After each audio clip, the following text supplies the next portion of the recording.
नाजरीन, आपको एक मजे की बात बताते हैं, सारी आपको ही बताते हैं। मुझे सबसे पहले बताइए, जूते खरीदने का शौक है आपको? बिल्कुल है। बहुत अच्छी बात है। हर इंसान की पर्सनालिटी को एनहांस करते हैं उसके जूते, और एथलीट्स के लिए ये जूते बहुत ही अहमियत का हामिल होते हैं। उनके लिए इसके बगैर जिंदगी अधूरी है। लेकिन कितने कमाल की बात हो जाए कि अगर आपके जूतों का टैक्स आपके जूतों की कीमत से भी कहीं ज्यादा निकल आए तो? ऐसा हुआ है बिल्कुल साहिब बसरा के साथ। और जनाब, उनको जूतों की ज़रूरत थी, उन्होंने जूते मंगवाए, किसी ने उनको तोहफे के तौर पर जूते भेजे। मैं बताती हूँ आपको कीमत क्या थी और टैक्स कितना लग गया। जनाब, इन्होंने तकरीबन 54,000 के जूते मंगवाए और 67,000 रुपीज़ का उस पर टैक्स लग गया। जब वो जूते लेने गई तो जनाब उनसे टैक्स मांगा गया, जिस पर उन्होंने हुकूमत से अपील की है कि मेरी मदद की जाए। और वो हैरान है कि जूते इतने के नहीं, इतने का टैक्स उस पर आयद कर दिया गया। हर शख्स हैरान है कि एक चीज आप खरीदने के लिए जाएं और उससे ज्यादा कीमत का अगर उसके ऊपर टैक्स लग जाए तो परेशानी तो होती है। और साहिब असरा हमारे साथ हैं, उन्हीं से बात कर लेते हैं। Welcome to the show. Sahib Asra, हमें बताइएगा कि ये जूतों का क्या मामला हुआ है, और जब आपको ये पता चला तो ये खबर आपके लिए किसी एटम बम से कम तो ना थी? जी अस्सलाम वालेकुम, थैंक यू मुझे आपने शो में इनवाइट किया। तो फर्स्ट ऑफ ऑल जो ये शूज़ हैं ये मैंने बाई यूके से मंगवाए थे। उन्होंने वहाँ पे मेंशन भी किया था कि ये एज अ गिफ्ट तो मुझे सेंड कर रहे हैं। लेकिन जब ये पाकिस्तान में पहुँचे हैं तो मैं तो बहुत खुश थी कि मेरे शूज़ ऑन द टाइम पहुँच गए हैं। अब मैं इसको पहन के अपनी ट्रेनिंग कर सकती हूँ। लेकिन जब मैं इनको वहाँ से रिसीव करने गई तो मुझे वहाँ पे जब उन्होंने कहा कि आप 68,000 अमाउंट पे करें तो मैं परेशान होगी। मैंने उनसे पूछा कि ये किस चीज़ के लिए, उन्होंने कहा ये आपके शूज़ पे टैक्स लगाया कस्टम वालों ने। तो मैंने कहा कस्टम वालों ने किस लिहाज से टैक्स लगाया, क्योंकि मैंने तो सुना है कि गिफ्ट पे कोई टैक्स नहीं होता। और हमारे इससे पहले भी काफ़ी एथलीट्स हैं जिनके कस्टम के थ्रू शूज़ आ चुके हैं विदाउट टैक्स। तो मैंने उनसे पूछा कि इसका कोई मुझे हल बताया। उन्होंने मुझे एक स्लिप निकाल के दे दी। उन्होंने कहा ये टैक्स है, आपको पे करना पड़ेगा। अगर आप पे नहीं करेंगे तो मैंने कहा फिर क्या होगा, इसको डिनाई कर दूँ मैं? तो वो कहते या तो ये हम इसको वापस सेंड कर देंगे, इसको डिस्ट्रॉय कर देंगे, मतलब किसी कंटेनर मार्केट में चले जाएंगे। फिर वो 3-4 हज़ार के 11,000 की बात है, 54,000 के जूते जो कि वहां से आ रहे हैं ये वापस चले जाएंगे, बजाय इसके कि यहाँ पे इसका कोई हल निकाला जाए। बड़ी अजीब सी बात है। वापस नहीं जाते सहरिश, ये मैं आपको मजे की बात बताऊं, इनकी ब्लैक मार्केट है। ये शेरशाह में जो है वो इस तरह के कंटेनर के सामान जो है वो किलो के हिसाब से बिकते हैं। अच्छा, तो साहिब असरा, किसी ने आपसे राब्ता किया आपकी मदद के लिए? जी अभी आप थोड़ी सी देर पहले मुझे कराची से कॉल आई थी जो वहाँ के चीफ कलेक्टर हैं। तो उनको मैंने जब बताया कि मैं पंजाब से बिलोंग करती हूँ, तो जो मेरे शूज़ है वो लाहौर में पड़े हुए हैं। तो वो कहते हैं कि बेटा मुझे लगा कि आपके शूज़ सिंध में पड़े, लेकिन मैं फिर भी आपके लिए ट्राई करता हूँ कि वो आपको मिले विदाउट कस्टम। चलेंगे तो बहुत अच्छी बात है। वैसे सहरिश, इस्लामाबाद में भी एक शॉप को इसी सिलसिले में सील किया गया है कि वो भी गैर कानूनी तरीके से जो है वो टैक्स बहुत ज़्यादा लेते थे। जिना सुपर पे ये शॉप थी और इसे सील कर दिया, स्पोर्ट्स की थी। अच्छा साहिब, ये बताइएगा कि आपके लिए ये जूते कितने अहम हैं?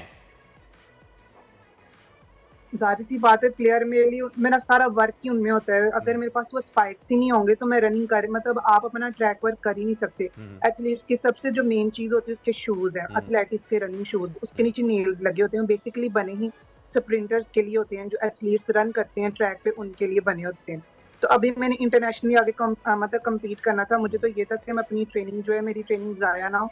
जो मेरे पहले शूज थे वो भी मुझे बाइक से ही आए थे, लेकिन वो जो डैमेज हो चुके हैं। तो ये साहिब असरा आपने खुद खरीदे हैं या फिर स्पॉन्सर्ड आपको कहीं से मिले हैं? और क्या जाहिर है ये चीज़ें इतनी महंगी हैं, तो इस पे गवर्नमेंट कोई सपोर्ट करती है एथलीट्स को? असल में ये लड़की फ्रेंड ने मुझे सेंड किया वहाँ से बाइक से। तो खुद मैं आपको सही बात बताऊँ तो खुद तो मेरी सैलरी इतनी, अगर मैं एक मतलब शूज़ ही अगर मैं ले लूँ तो फिर मैं पूरा मंथ मेरा रेंट, मेरी डाइट, मेरी सप्ली फूड और सप्लीमेंट्स, ये सब चीज़ें नहीं पूरी हो सकती। पाकिस्तान में आपको पता है कि स्पॉन्सरशिप का तो कुछ मतलब एथलीट्स को स्पॉन्सरशिप नहीं मिलती है।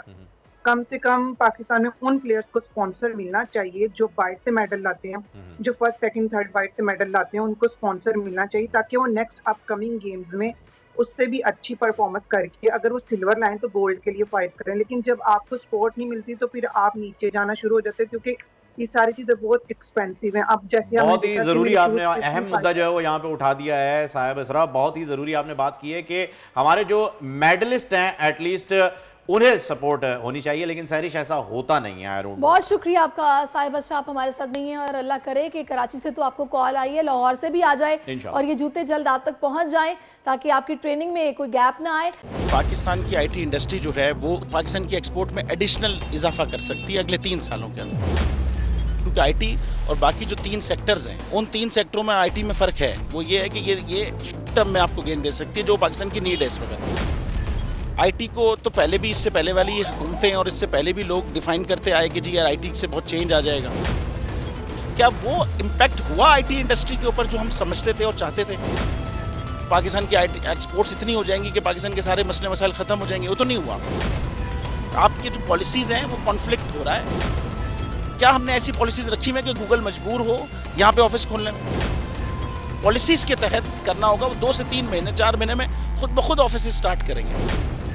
जो आपके मुल्क का आईटी का एंटरप्रेन्योर है, $100 मिलियन तो वो बाहरी अकाउंट रोक लेता है। आप उसको मोटिवेट करके उसको फिर फोकस करें, उस पर इंसेंटिव करें, वो आपको 100 आएगा तो आपका 5 टाइम्स इंक्रीज हो जाएगी फौरन। टेक्सटाइल में हम क्या करते हैं, हम उठाते हैं बाहर के किसी ब्रांड के लिए टी-शर्ट यहाँ बनाते हैं, उसको दे देते हैं। लेकिन अब आईटी के बाद अगर आप अपना ब्रांड बना के लोगो वहाँ पे बेचेंगे, चाहे B2B बेचें चाहे B2C बेचें, पॉसिबल है। पाकिस्तान की जो एक्सपोर्ट में ये $30 अरब से ज़्यादा का इजाफा इससे हो जाना खाली यार। गवर्नमेंट के फंडों से इदारे बनाकर और उनके थ्रू कोई रेवोल्यूशन आ जाएगा, सवाल ही नहीं है। तो आपने इंतखाब सही कर लिया है, अब आगे चीज़ सही करनी है, बस आप सही डायरेक्शन में सही चीज़ होगी इंशाल्लाह। मैं समझता हूँ $50 अरब तक की आईटी एक्सपोर्ट में कंट्रीब्यूट कर सकता है पाकिस्तान। सब्सक्राइब करें और बेल दबाएं ताकि कोई खबर रह न जाए।